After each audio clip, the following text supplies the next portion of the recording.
Hello everybody, Chris Profi, Musically Obsessed. I am here to review and to show you the latest reissue from 7A Records, Michael Nesmith's 1973 masterpiece, pretty much your standard ranch stash. Now, if you are not familiar with 7A Records, check them out.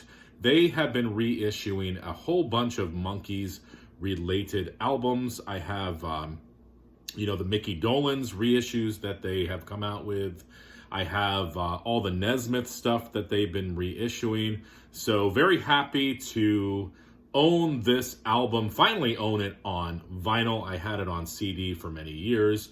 Let's give you a little background for the album, and then I'll show you what 7A Records did. So as I said, this came out in 1973. This was Michael Nesmith's sixth and final album for the RCA label after he left the Monkees. And around this time, there were a lot of financial issues with Michael Nesmith and the record label.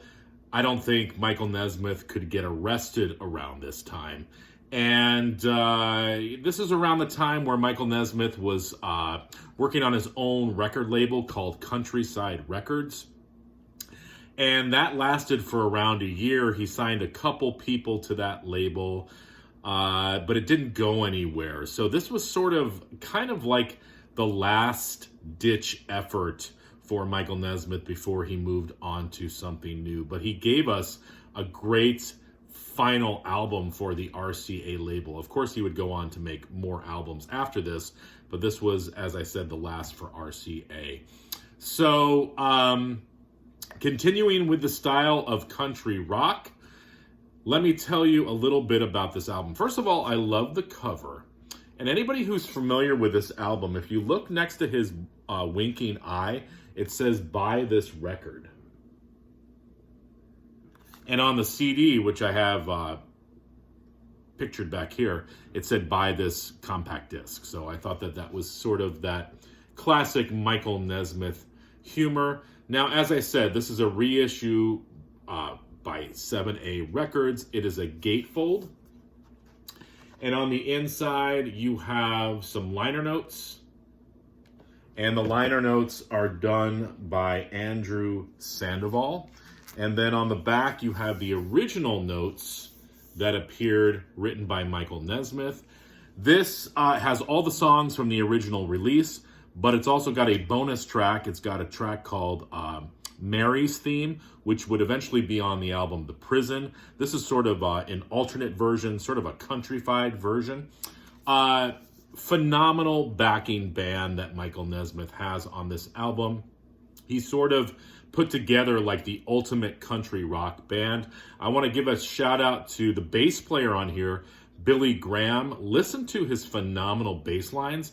Also a shout out to the wonderful O.J. Red Rhodes on the pedal steel guitar. So just a phenomenal band.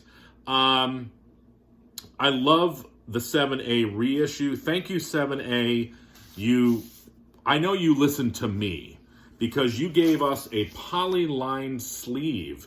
That's a big deal for us vinyl collectors. And then this is on gray wax. Beautiful gray wax, and then that 7A label. And it sounds phenomenal, by the way. I've been listening to it. I'm going to spin it again here after I'm done with this video. Forgot how much I love this album. Let me talk about the tunes. So it opens up with a song called Continuing, which is a killer way to open up the album. And it's sort of a country rock thing. And I'm going to talk about the third song, Release, because I feel like those two tunes go together. I feel like Michael Nesmith almost created his own style of music around this time. It's like a mixture of country, some jazzy elements, and even a little psychedelic type stuff. Plus, you've got this like thumping, moving bass lines throughout. So the first and third track are very similar, Continuing and Release. And in between there, you get the classic Some of Shelley's Blues, which is a Michael Nesmith self-penned tune, but it was also covered by the Stone Ponies and the Nitty Gritty Dirt Band. So when you hear the song, it'll probably sound familiar to you. Side 1 is all Nesmith originals, and it ends with a tune on side 1, one of my favorite Michael Nesmith songs. It's a co-written song, but it's called Winona. Great lyrics, great country vibe to the tune. I love it. So side 1, extremely, extremely strong. All Michael Nesmith tunes in that Michael Nesmith magic. And like I said, sort of a mixture of all those different styles. And on top of that, you get Michael Nesmith's vocal delivery. He's also playing guitar on this record as well. And then side 2, equally as strong, but side 2 is pretty much covers. And it opens up with a tune called Born to Love You, which was written by Cindy Walker. This is a slow sort of country shuffle, but it's done so well. And like I said, the band backs Michael Nesmith up and, just creates the perfect country tune. And then you get a very interesting part of this album. You have a medley on side 2, and the medley is called The Back Porch and a Fruit Jar Full of Iced Tea. And it literally opens up with Michael Nesmith sort of mumbling something to himself. It sounds like he might even be pouring himself a glass of iced tea, sitting on the porch, kind of playing a little bit of banjo, a little bit of guitar. So it sort of opens up the theme. And then it goes into part A, which is called the FFV. And what that stands for is the Fast Flying Virginian. And that was the name of a train. And it's an old train song about a train wreck that happened back in 1890. And Michael Nesmith's narrating the lyrics. So pretty cool. You can just kind of picture him on the front porch, telling you the story about the FFV. I love anything about trains, so it's just killer. And then he goes right into part B, which is a cover of Bill Monroe's Uncle Pen. Now, it starts off slowly, but then towards the end, it speeds up, and then it breaks into this bluegrass jam where the banjo is very prominent. So very, very, very cool tune. Strong vocal performance, strong instrumentation on that song. And I love just the fact that Michael Nesmith took a chance and did this medley, this sort of thematic song. And he probably had it in the back of his head where he's probably like, nobody's going to listen to this anyways. So I'm going to be creative. I'm going to do what I want to do. And it comes off perfectly.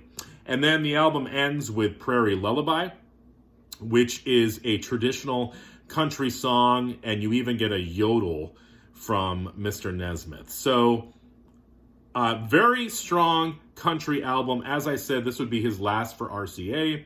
He would move on to other adventures, and I'm hoping 7A will continue to reissue his albums. And then again, you get the bonus track, Mary's Theme, which is eventually a song that would appear on The Prison. And here it's in its countrified version. So very happy with this release. As I said, sounds amazing. I'm going to be spinning this a lot. So happy to have it in the collection. Any Nesmith fans, any Monkees fans out there, I would definitely check this album out. Definitely check out the website for 7A Records. As I said, they've done many reissues, and this is just following in that sort of theme. All right, everyone. Enjoy your week. Thanks for watching. Bye.